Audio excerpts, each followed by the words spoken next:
Assalamualaikum warahmatullahi wabarakatuh.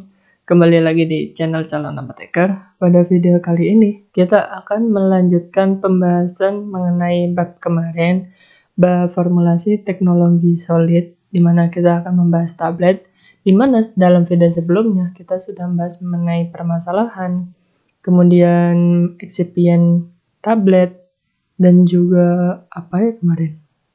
Ya sih, cuma itu kayaknya.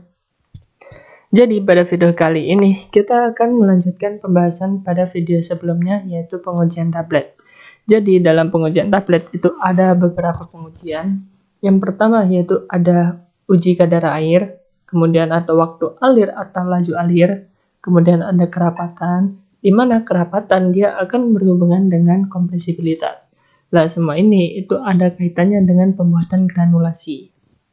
Nanti kita akan bahas. Oke, yang pertama ada uji kadar air, di mana uji kadar air itu nama lainnya yaitu loss on drying atau LOD. Nah, di mana persentase LOD itu didapatkan berdasarkan bobot granul basah dikurangi bobot granul kering, kemudian dibagi dengan bobot granul basah dikali dengan 100%. Tapi dalam pengujiannya itu biasanya menggunakan moisturizer meter, di mana kita itu tidak perlu menghitung ini. Jadi kita itu cuma masukkan memasukkan serbuk atau si granul itu ke dalam alat ini, moisture meter.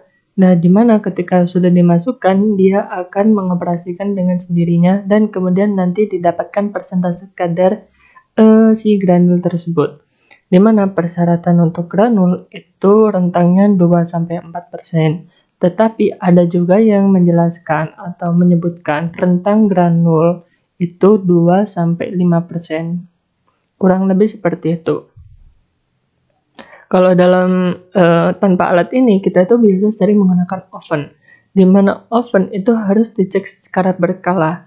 Di mana pada awal penimbangan atau bobot, itu ditimbang terlebih dahulu, kemudian akan dimasukkan ke dalam oven. Nah, setelah dimasukkan ke dalam oven, dia itu akan ditimbang lagi sampai masanya tuh konstan atau beratnya tuh konstan.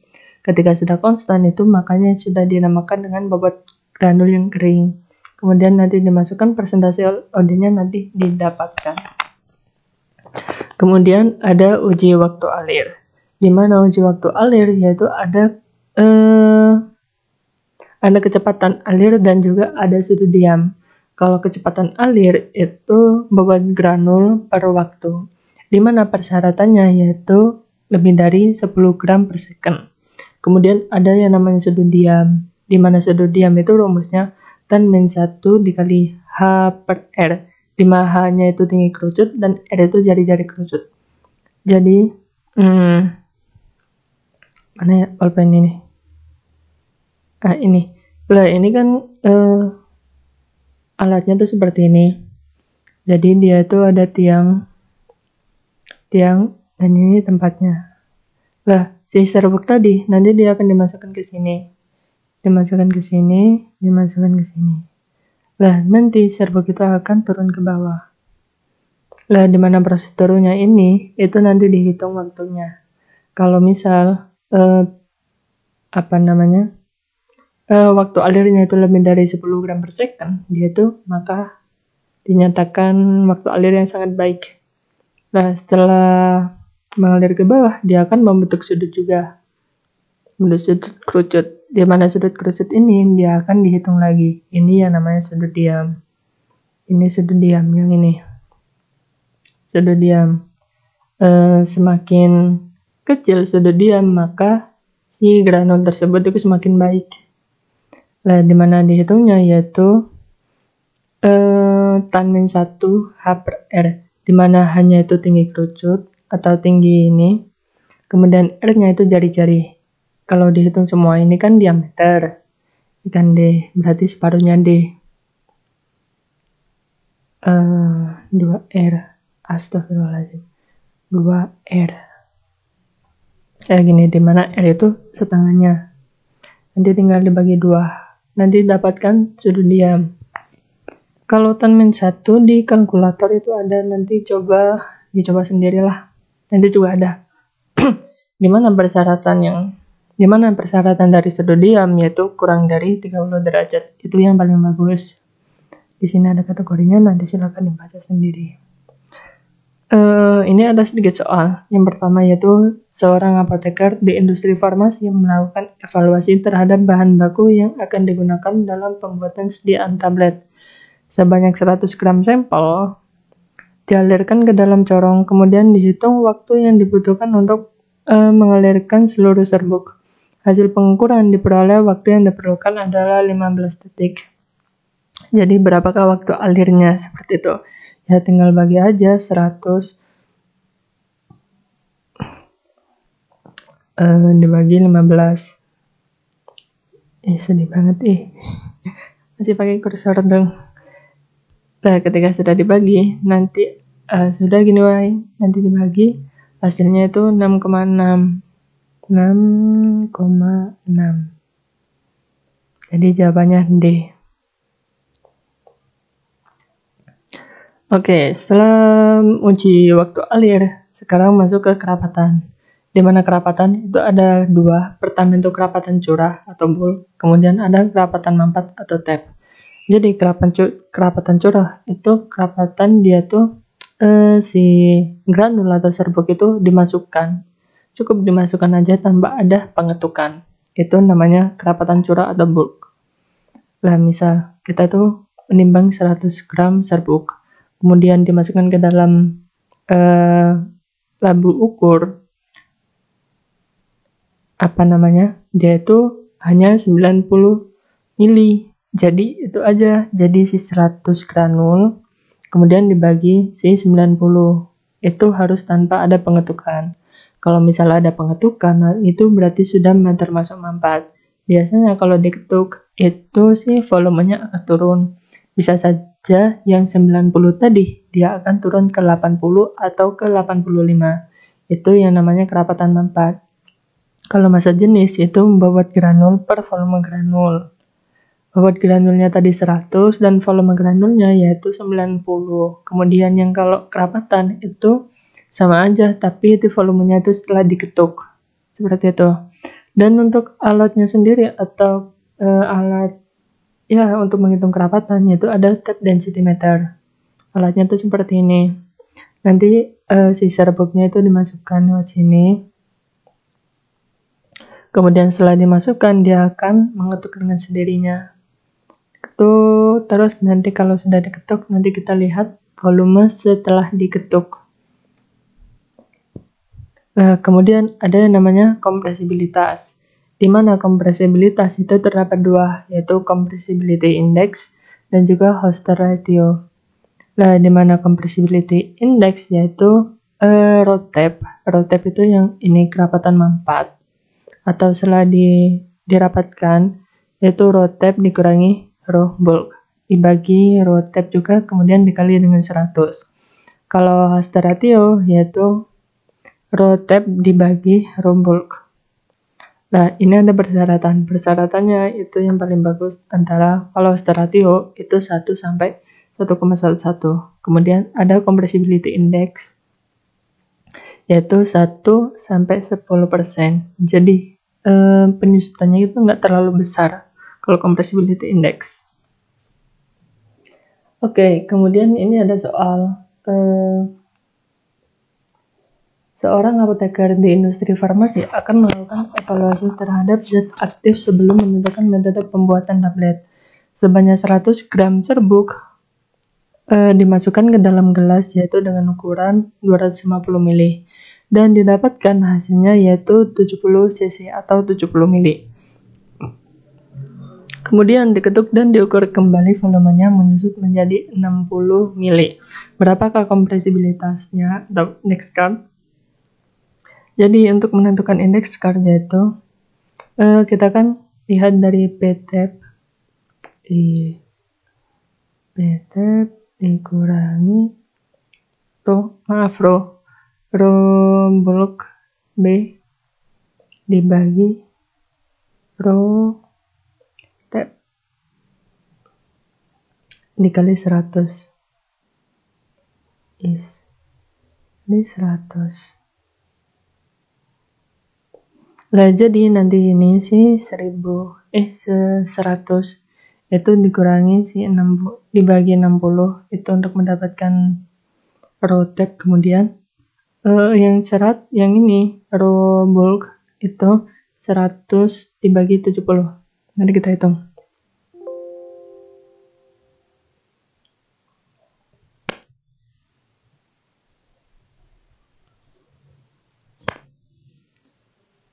Jadi si 100 dibagi 60 tutup kurung dikurangi 100 dibagi 70 tutup kurung udah, kemudian dibagi kita bagi dengan si 100 dibagi 60 tutup kurung. Wait kok beda.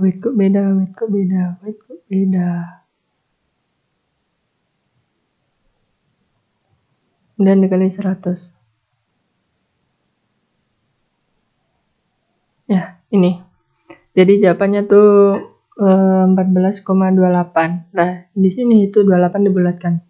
Jadi jawabannya A. Jadi jawabannya A.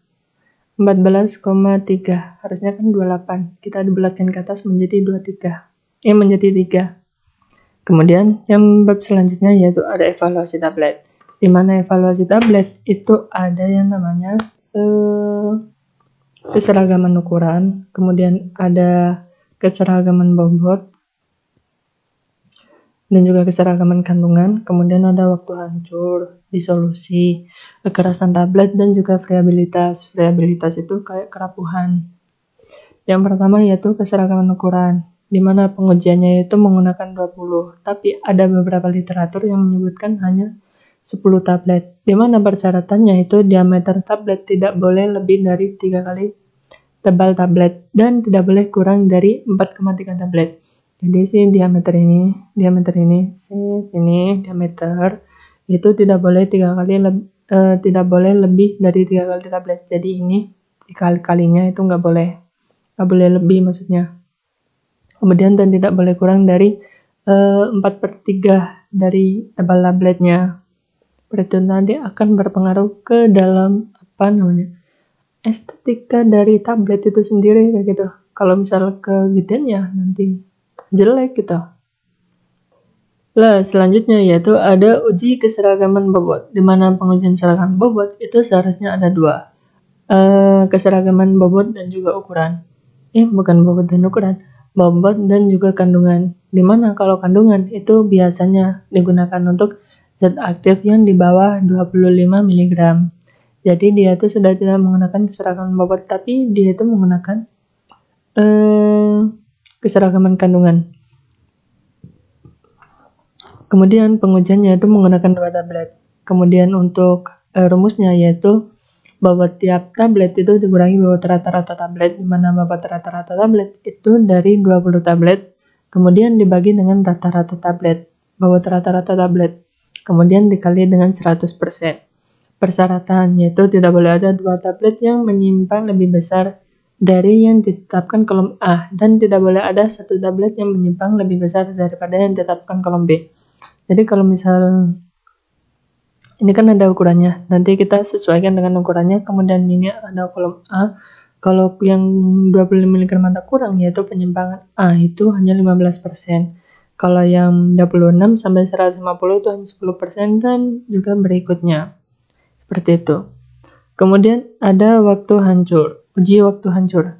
Lah, uji waktu hancur itu digunakan untuk dalam menentukan waktu yang diperlukan tablet untuk hancur.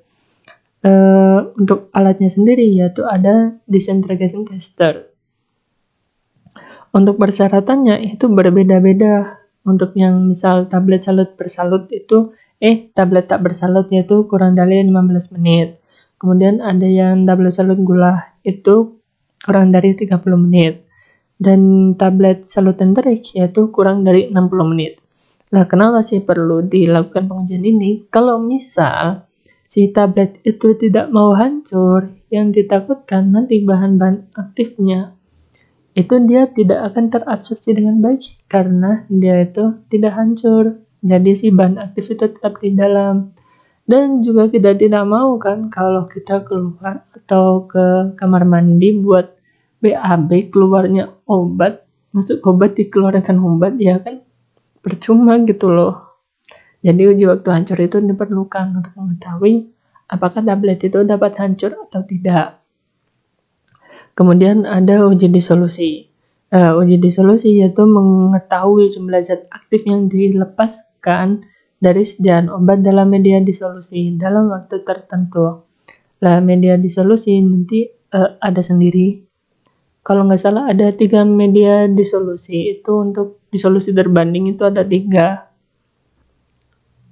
Ya, 3 media, yaitu pada pH 1,2, kemudian media pH 4,5, kemudian pH 6,8.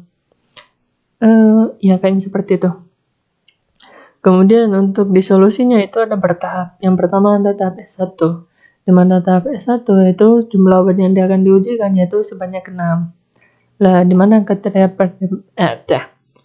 penerimaan tiap unit sediaan tidak kurang dari Q plus 15%. Q ini apa namanya?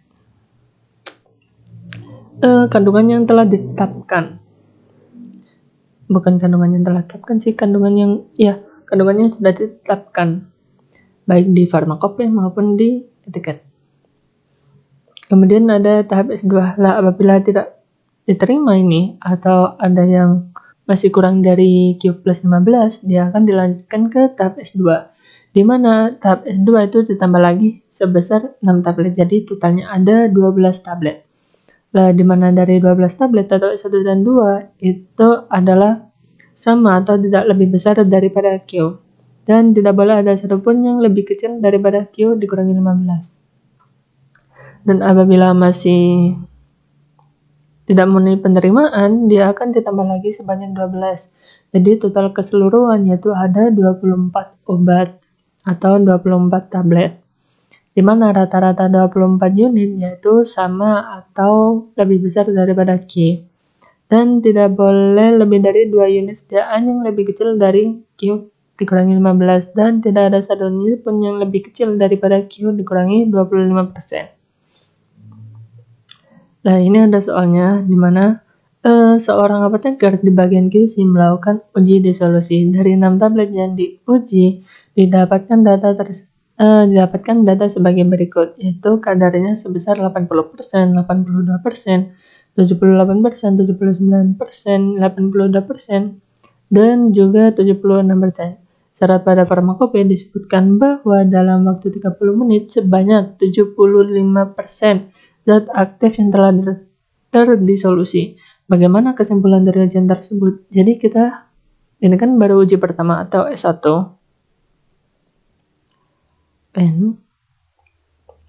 Jadi ini sih Q-nya kan 75. Kemudian ditambahkan si 15%.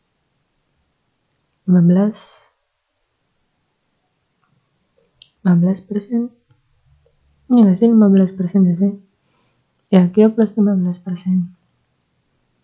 Tiap unit sediaan tidak kurang dari Q plus 15%. Bagaimana kesimpulan tersebut? Jadi, kalau di total, mana sih ini kursor?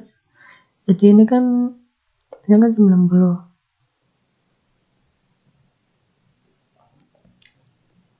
Bentar. Saya cek dulu. Harusnya 15% atau 5% gitu ya. Bentar, saya cek. Wah, salah. Harusnya 5%. Ya, ini salah. Harusnya 5%. Mana ya? Yang ini salah, harusnya 5%. Ini salah. Terus yang bawahnya tuh udah benar. Tadi ini cuma 5%. Jadi ini berarti ini coret berarti 5, berarti 80 ya. 80%. Ya, sorry guys. Maaf banget. Jadi dapat disimpulkan, ini kan masih keterima kan, 82 keterima, yang 78 nggak keterima soalnya dia di bawah, kemudian 79 di bawah, ini di atas keterima, ini 76 di bawah. Lah ini kan ada beberapa yang ada tiga yang tidak memenuhi syarat kan. Lah dimana ketika ada salah satu yang tidak memenuhi syarat, maka akan dilanjutkan ke tahap berikutnya, yaitu sebanyak 6 tablet. Jadi jawabannya A, harus ditambah lagi ke ke fase berikutnya atau ke pengujian berikutnya, yaitu S2 sebanyak 12 tablet. Untuk pengujian berikutnya atau evaluasi berikutnya yaitu ada uji kekerasan tablet. Lah, uji kekerasan tablet yaitu bertujuan untuk memastikan kekuatan tablet dalam menghadapi proses tekanan, pengemasan, pendistribusian, dan penyimpanan. Misal gini, kalau kita tabletnya terlalu keras, itu ditakutkan pada waktu masuk ke dalam lambung dia akan berpengaruh kepada disolusi dan juga proses hancur tablet, seperti itu. Jadi yang ditakutkan seperti itu, makanya ada yang namanya pengujian kekerasan tablet dengan persyaratan, yaitu dengan rentang kalau oral itu 4-8 kg, kemudian kalau hisap itu 10-20 mg, untuk kunyah yaitu kurang lebih 3 kg. Misal kalau tablet kunyah seperti antacid itu kan dikunyah. Kalau misal kekuatan tabletnya itu rentang 10 kg, gimana cara kita ngunyah? Kayak gitu. Dia pasti akan kesulitan kalau ngunyah. Makanya ada persyaratan-persyaratannya. Jadi nggak asal kita buat kayak gitu. Kemudian misal tablet hisap. Kalau tablet hisap itu kekuatannya di bawah kurang lebih 3 kg, dia sekali sama bakal hancur. Dia nggak jadi tablet hisap lagi, tapi menjadi tablet kunyah. Gitu. Di analoginya seperti itu. Nah, untuk alatnya yaitu ada namanya hardness tester. Kemudian ada yang terakhir yaitu uji variabilitas. Lah, uji variabilitas yaitu atau uji kerapuhan. Lah, uji ini yaitu bertujuan untuk menguji kerapuhan tablet akibat guncangan yang mungkin terjadi selama proses pendistribusian atau proses pendistribusian. Jadi kalau variabilitas dia itu cuma hanya kayak gumpil sedikit seperti itu di tepi-tepi pinggirnya. Kalau misal dia tuh terlalu rapuh, dia tuh kalau dalam perjalanan dia akan pecah, bisa-bisa dia tuh pecah sebelum dimakan oleh si pasien atau konsumen. Makanya variabilitas itu penting. Dimana rumus variabilitas yaitu W1 dikurangi W2 dibagi W1, dimana W1 itu bobot sebelum diuji, kemudian ada W2 itu bobot setelah diuji, kemudian dibagi bobot sebelum diuji. Jadi sebelum itu kita timbang terlebih dahulu. Kapsulnya tabletnya kita timbang terlebih dahulu. Lah, setelah ditimbang kita akan masukkan ke dalam yang namanya variability tester. Lah, ketika dimasukkan dia akan berputar secara terus-menerus dalam waktu yang tertentu. Kemudian setelah diputar dia akan dikeluarkan lagi. Lah, ketika dikeluarkan dia akan ditimbang lagi. Kemudian data dimasukkan dan dihitung persentasenya. Di mana persentase atau persyaratan variabilitas yang baik yaitu kurang dari 1%. Tetapi ada beberapa literatur yang mengatakan di mana uji variabilitas itu persyaratannya yaitu di bawah 0,8%. Seperti itu. Nah, ini ada contohnya. Seorang apoteker melakukan pengujian evaluasi tablet terhadap sediaan tablet paracetamol 500 mg yang dibuat. Pengujian dilakukan untuk melihat variabilitas tersebut. Sebanyak 20 tablet ditimbang dan didapatkan beratnya yaitu 13 gram. Kemudian tablet dilakukan beberapa kali bandingan dengan variability tester.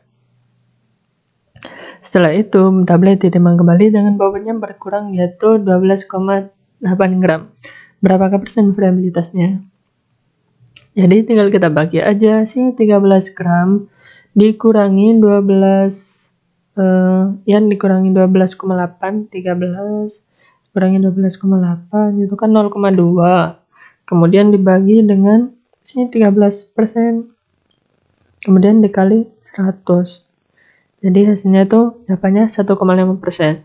Lah kalau 1,5% atau lebih dari 1 itu makanya kurang baik. Makanya harus dilakukan penambahan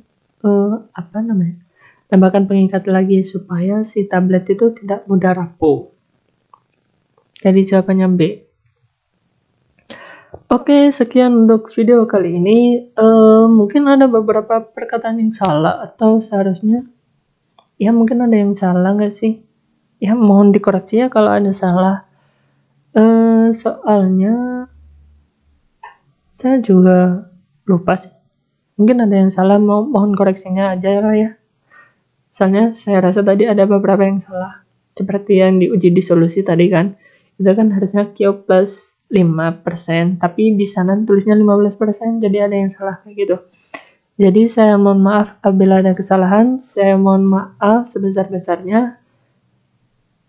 Assalamualaikum warahmatullahi wabarakatuh. Bye-bye.